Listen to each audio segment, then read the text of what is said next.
Trial run ആഘോഷമാക്കുകയാണ് വിഴിഞ്ഞം. കഴിഞ്ഞ ഒരു മാസത്തിനുള്ളിൽ വിഴിഞ്ഞത്ത് നങ്കൂരമിട്ടത് 17 കപ്പലുകൾ. അടുത്ത ബാച്ചിൽ വിഴിഞ്ഞത്തേക്ക് എത്തുന്നത് 7ഓളം കൂറ്റൻ ചരക്ക് കപ്പലുകൾ. ട്രയൽ റൺ സമയത്ത് 2 കപ്പലുകൾ ഒരേ സമയം വാർഫിൽ ഡ്രാഫ്റ്റ് ചെയ്യാൻ കഴിഞ്ഞതും മറ്റൊരു വിജയം.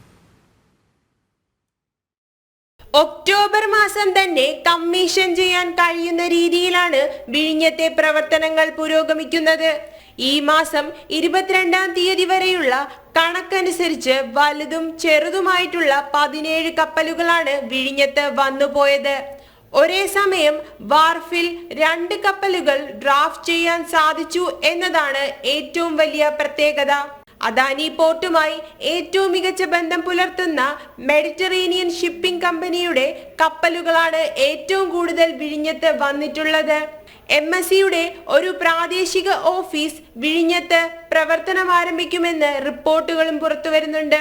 ക്ലൗഡ് ഗിറാറട്ട് വിഴിഞ്ഞത്ത് അനായാസം നങ്കൂരമിട്ടത് തുറമുഖത്തെ കൂടുതൽ ആഗോള ശ്രദ്ധ വരുത്തിയിട്ടുണ്ട്.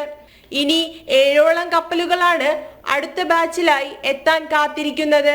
800 മീറ്റർ ബെർത്ത് സജ്ജമായതോടെ കൂടുതൽ കപ്പലുകൾ ഒരേ സമയം നങ്കൂരമിടുക എന്നത് വിഴിഞ്ഞത്തിന് അനായാസം സാധ്യമാകും.